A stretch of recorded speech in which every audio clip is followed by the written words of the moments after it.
నమస్కారం, welcome to Asian news. Mukkoti Ekadashi సందర్భంగా అద్దంకి పట్టణంలోని ప్రభుత్వ వైద్యశాల పక్కన ఉన్న శ్రీ బాల ప్రసన్నాంజనేయ స్వామి వారి దేవాలయంలో ఈ నెల 10వ తేదీన దాతల సహాయ సహకారాలతో అన్నప్రసాద వితరణ జరుగుతుందని 12వ వార్డు కౌన్సిలర్ అతులూరి రమేష్ బాబు తెలిపారు. ఆదివారం శ్రీ బాల ప్రసన్నాంజనేయ స్వామి వారి దేవస్థానంలో భక్త బృందం ఏర్పాట్లపై సమావేశాన్ని నిర్వహించుకొని చర్చించుకున్నారు. ఈ సందర్భంగా రమేష్ మాట్లాడుతూ అద్దంకిలో ఎంతో మహిమ గల శ్రీ బాల ప్రసన్నాంజనేయ స్వామి దేవస్థానం అభివృద్ధి విషయంలో వారు ఎప్పుడూ ముందుంటారని, శుక్రవారం ముక్కోటి ఏకాదశి సందర్భంగా భక్తుల దాతల సహాయ సహకారాలతో సుమారు 1500 మందికి అన్నదానం చేసేందుకు నిర్ణయించారని, అదే రోజు దేవాలయంలో ప్రత్యేక పూజ కార్యక్రమాలు జరుగుతాయని రమేష్ తెలియజేశారు. నేను గత 20 సంవత్సరాల నుంచి ఇక్కడ బాల వీరాంజనేయ స్వామి దగ్గర ప్రదక్షిణ చేస్తూ వస్తూ ఉండేవాడిని. అప్పుడు ఈ పెద్దావిడ ఉండేది ఇక్కడ. అమ్మ, మీరు ఒక్కరైనా ఉండేది అని అడిగాను. అవునండి, నేను ఒక్కడనే ఉండేది అని అన్నాను. ఆ రోజు ఈ స్వామివారి దగ్గరికి అతి స్వల్పంగా వచ్చేవారు. ఇది నేను తిరగటం మొదలుపెట్టిన తర్వాత నా మనసులోకి స్వామి ఒక సంకల్పం తీసుకొచ్చున్నాడు. మంగళవారం, శనివారం ఆంజనేయ స్వామికి చాలా దివ్యమైన ఇది. అందు నిమిత్తం నేను మంగళవారం, శనివారం గత 15 సంవత్సరాల నుంచి కూడా ప్రసాదం చేస్తూ ఉండేవాడిని. కానీ నేను ఎవరికి చెప్పుకునేవాడిని కాదు. కానీ ఈ రోజుల్లో మన మన మన మిఠాయి మన కుచ్చేటి సాంబశివరావు గారు, అలాగే మారం మార్తి గారు సహకారంతో ఇక్కడ దగ్గరలో ఉంటున్న కాజా పుల్లారావు గారి కుమారుడైనటువంటి కాజా రమేష్ గారు, అలాగే మన డొప్పలపూడి రామయ్య గారు, నా ఆప్తమిత్రుడు కుచ్చేటి శంకర్రావు గారు సౌజన్యంతో, అలాగే పూర్ణచంద్రరావు గారు, శ్రీకాకుళం పూర్ణచంద్రరావు గారు, చిన్ని స్వామి గారు వారి సౌజన్యంతో ఇక్కడ రేపు అనగా ముక్కోటి ఏకాదశి రోజున ఆకుపూజ మరియు అభిషేకము జరపడం నిశ్చయించుకున్నాము. అలాగే ఆ రోజు రాత్రి భజన, ఉదయం నుంచి సాయంత్రం 10 గంటల వరకు భజన కార్యక్రమము మరియు అన్న సంతర్పణ ఒక 1500 నుంచి 2000 మంది వరకు భక్తుల సహాయ సహకారాలతో చేద్దామని నిర్ణయించుకున్నాము. అలాగే ఈరోజు దీనికి చిన్న చిన్న మరమ్మతులు ఉన్నాయి. ఆ మరమ్మతులు కూడా చేద్దామనే దృఢ నిశ్చయంతో ఉన్నాము. మేము ఈ స్వామివారికి ఎల్లవేళలా మా వంతు మేము కృషి చేస్తూ ఉంటాము.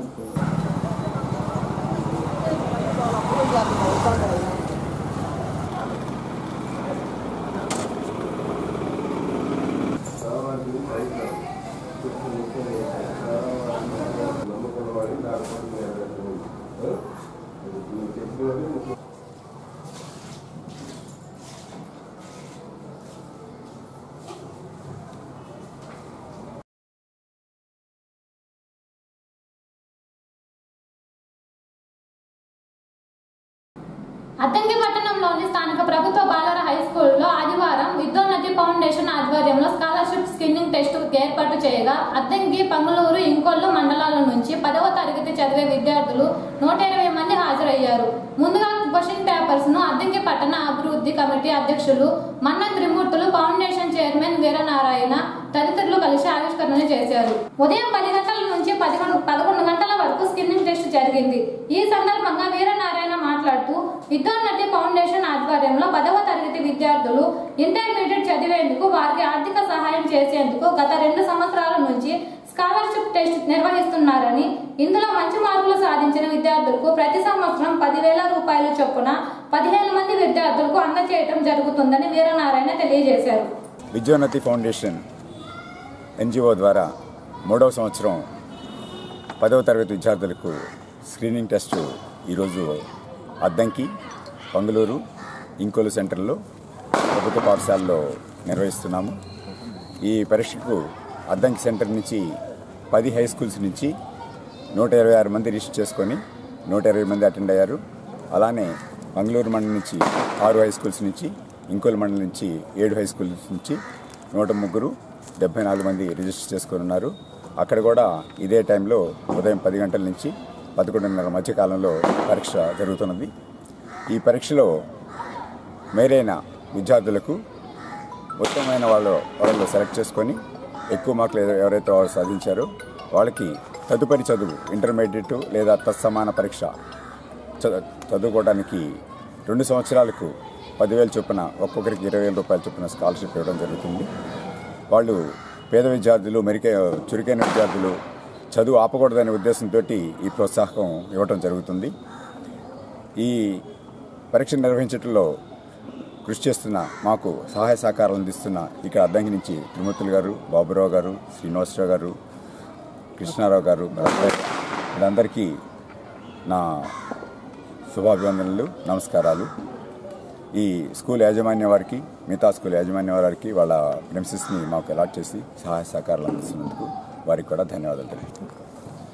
ఈరోజు అద్దంకి బాయ్స్ హై స్కూల్ నందు గత 2 సంవత్సరాల నుంచి విద్యోన్నత ఫౌండేషన్ అనే ఎన్జిఓ ద్వారా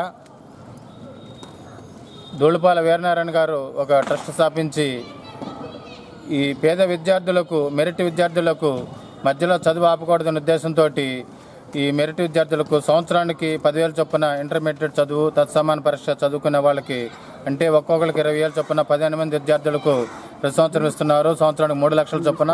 కాబట్టి ఈ రకంగా ఆర్థిక సహకారం అందిస్తున్న ఇలాంటి సంస్థలకు ప్రతి ఉపాధ్యాయులు మరియు విద్యార్థులందరూ కూడా దాన్ని అవేర్నెస్గా ఎక్కువ మంది విద్యార్థులు పాల్గొని కుటుంబంలో వాళ్ళ తల్లిదండ్రులకు ఆసరాగా నిలవాలని మరియు వారి భవిష్యత్తుకు బంగారు బాటలు వేసుకోవాలని అందరినీ విద్యార్థులను ఆశిస్తూ ఆకాంక్షిస్తూ విద్యోన్నతి ఫౌండేషన్ నిర్వహిస్తున్న వీరనారాయణ గారికి మరొకసారి ధన్యవాదాలు తెలియజేస్తున్నాను. చదువుతున్నటువంటి విద్యార్థులందరికీ కూడా ప్రోత్సాహకంగా విద్యోన్నతి ఫౌండేషన్ ద్వారా మంచి ఉజ్వల భవిష్యత్తు అందించడం కోసం, వారి తదుపరి విద్య పూర్తి చేయడం కోసం ప్రతి విద్యార్థికి ఎన్నికైనటువంటి ప్రతి విద్యార్థికి 20,000 రూపాయలు శాంక్షన్ చేస్తూ ఆ విధంగా మన 3 మండలాల నుంచి సుమారుగా 3 లక్షల రూపాయలు విద్యార్థులు కేటాయించడం అనేటువంటిది వారి పెద్ద మనసుకి మొదటగా కృతజ్ఞతలు. ఆ విధంగా మన ప్రాంతంలో అందరినీ విద్య వైపు దృష్టి సారించే విధంగా ఏర్పాటు చేస్తూ ప్రభుత్వ పాఠశాలలో చదువుతున్నటువంటి 10వ తరగతి విద్యార్థులు వారి శక్తి సామర్థ్యాలని ఏ విధంగా ఉన్నాయో అంచనా వేసుకుంటూ తమ చదువు ద్వారా, వారి విజ్ఞానం ద్వారా ఆర్థికంగా డబ్బు సంపాదించగలిగేటువంటి అవకాశాన్ని ఈ విద్యోన్నత ఫౌండేషన్ కల్పించడం, దానికి రథసారథులుగా ఉన్నటువంటి వీరందరూ కూడా మనందరికీ మార్గదర్శకులుగా నిలుస్తారు. కాబట్టి వారి సేవా దృక్పథాన్ని మన ఉపాధ్యాయ లోకం అందరూ గుర్తించేసి రాబోయే విద్యా సంవత్సరంలో మన ఉపాధ్యాయులందరూ కూడా ఈ విద్యోన్నత ఫౌండేషన్కి సంబంధించి సహాయ సహకారాలు అందిస్తూ ఎక్కువ మంది విద్యార్థుల్ని తర్ఫీదు ఇచ్చి వారు ఎక్కువ అవకాశాలను పొందే విధంగా చేయగలుగుతారని నేను ఆశిస్తూ ఉన్నాను.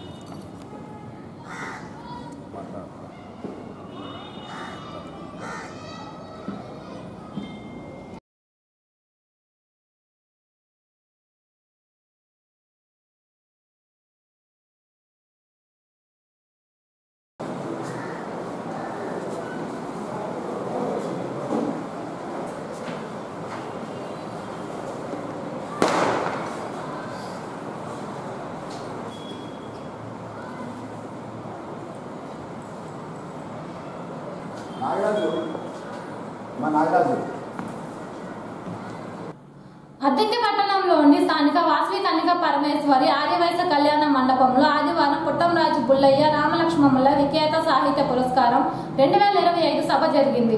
ముందుగా విఖ్యాత సాహిత్య పురస్కారం సినీ గేయ రచయిత జొన్నవిత్తుల రామలింగేశ్వరరావుకు శ్రీరామచంద్రమూర్తి బృందం అందజేసి శాల్వ కప్పి సత్కరించారు. తదుపరి ప్రముఖ కవి డివిఎం సత్యనారాయణ రచించిన వ్యాస మంజూష గ్రంథావిష్కరణ రామలింగేశ్వరరావు చేతుల మీదుగా ఆవిష్కరణ చేశారు. ఈ సందర్భంగా ఆయన మాట్లాడుతూ శ్రీరామచంద్రమూర్తి తనను గుర్తించి 2025 విఖ్యాత సాహిత్య పురస్కారం అందజేయడం సంతోషంగా ఉందన్నారు. ప్రతి ఒక్కరూ తెలుగు భాషకు ప్రాధాన్యత ఇచ్చి భవిష్యత్ తరాల వారికి తెలుగు భాష ప్రాముఖ్యత గురించి తెలియజేయాలన్నారు. శ్రీరామచంద్రమూర్తి ఇలాంటి సేవా పురస్కారాలు మరెన్నో మహోన్నత వ్యక్తులకు అందజేయాలన్నారు. ఆయన గొప్పదనాన్ని వర్ణించడం అనేది సాధ్యం కాదండి ఎవరికి కూడా. సహృదయము, సంస్కారము, దేశభక్తి ఇవి మాత్రమే తెలుసుకోగలవు ఆయన గొప్పదనాన్ని. ఏమిటంటే 10వ శతాబ్దంలో రాజరాజ నరేంద్రుడు భారతాన్ని తెలుగులో అనువదించమని నన్నయ్య గారిని అడిగాడు. మనందరికీ తెలుసు. అసలు ఎందుకని అడిగాడు? రామాయణం గొప్పది కదా.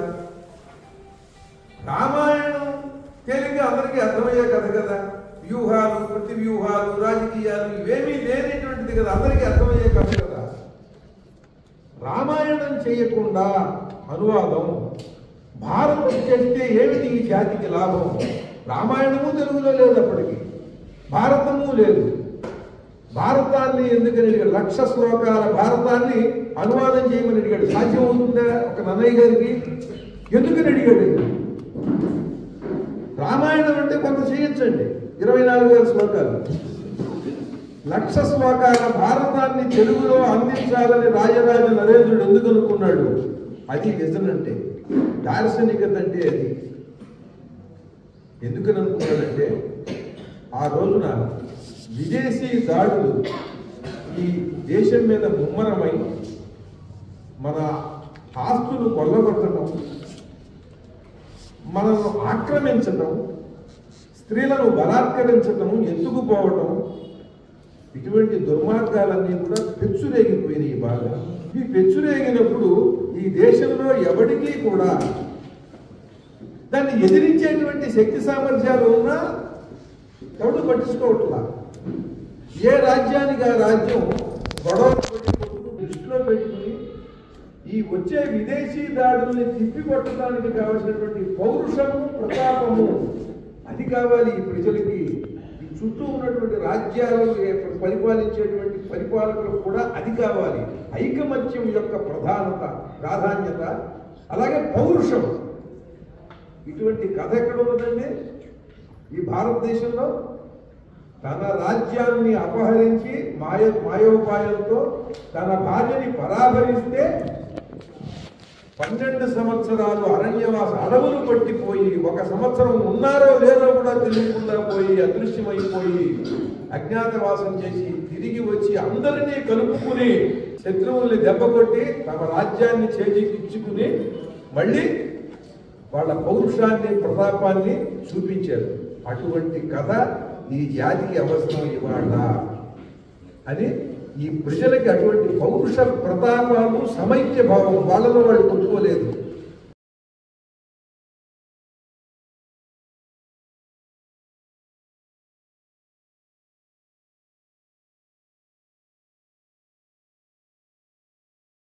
America, England, Australia, Malaysia, Singapore, New Zealand, Oman, Qatar, Dubai, Abu Dhabi, Bahrain, Kuwait, Mauritius, ఇలా ఎన్నెన్నో దేశాల్లో తిరిగి తెలుగు యొక్క గొప్పతనాన్ని ప్రపంచానికి చాటి చెప్పినటువంటి ఒక భాషా ప్రేమికుడు, భాషా ప్రియుడు,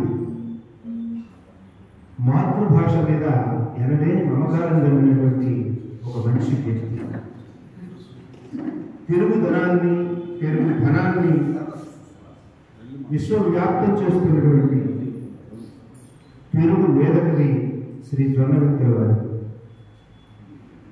వారు సినీ గేయ రచయిత, గొప్ప పండితులు, విమర్శక శిఖామణి, అదేవిధంగా సాహిత్య సూర్యుడు. విజయవాడలో ఆదివారం జరిగే హైందవ శంకరావం సభకు అద్దంకి నియోజకవర్గం నుంచి సుమారు 20 బస్సుల్లో 1000 మందికి తరలి వెళ్లారు. హైందవ శంకరావం సభకు అద్దంకి ప్రాంతం నుంచి అధిక సంఖ్యలో వెళ్లారు. ఈ సందర్భంగా వాసు గురుస్వామి మాట్లాడుతూ, హైందవ శంకరావం సభకు అద్దంకి మండలం నుంచి ప్రజలు విశేషంగా తరలి వచ్చారని, హిందూ ధర్మం పరిరక్షించవలసిన బాధ్యత హిందువులపై ఉందని, దేవాలయాలు అందరి రక్ష అనే నినాదంతో ముందుకు వెళ్లాలని విశ్వ పరిషత్ హిందూ ప్రచార సభకు ప్రముఖులందరూ హాజరవుతున్నారని వాసు చెప్పారు. విశ్వ హిందూ పరిషత్ ఆధ్వర్యంలో ఈరోజు అనగా 5వ తారీఖు జనవరి నెల 2025 ఆదివారం రోజున విజయవాడ మహానగరానికి దగ్గరలో గన్నవరం విమానాశ్రయానికి ప్రక్కనే కేశనపల్లి పెద్ద గ్రౌండ్స్లో విశ్వ హిందూ పరిషత్ వారి ఆధ్వర్యంలో హైందవ శంకరావం నిర్వహించబోతూ ఉన్నారు. ఈరోజు 1 గంట నుండి 4 గంటల వరకు మీటింగ్ జరుగుతూ ఉంది. ఈ సందర్భంగా ఆంధ్ర రాష్ట్రం మొత్తం నుండి కూడా వివిధ జిల్లాల నుండి, మండలాల నుంచి, గ్రామాల నుండి హిందువులందరూ జాగృతి అయ్యి బయలుదేరి వస్తూ ఉన్నారు.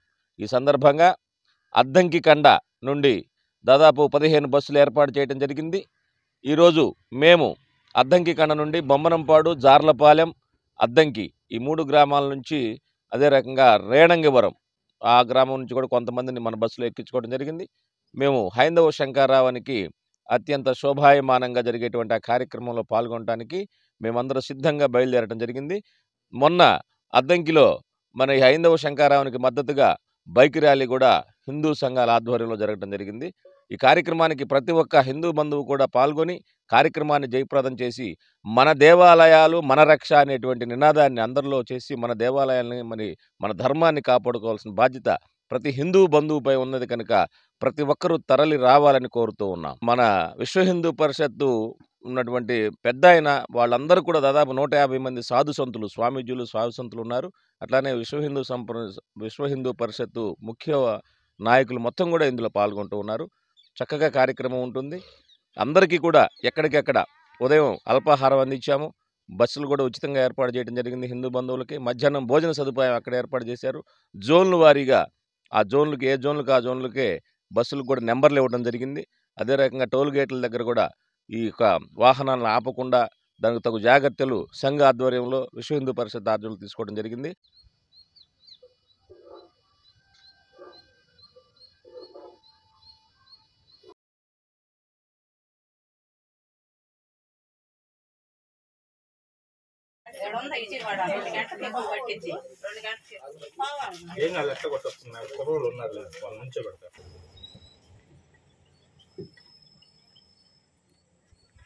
ఏసీ న్యూస్ సమాప్తం. నమస్కారం.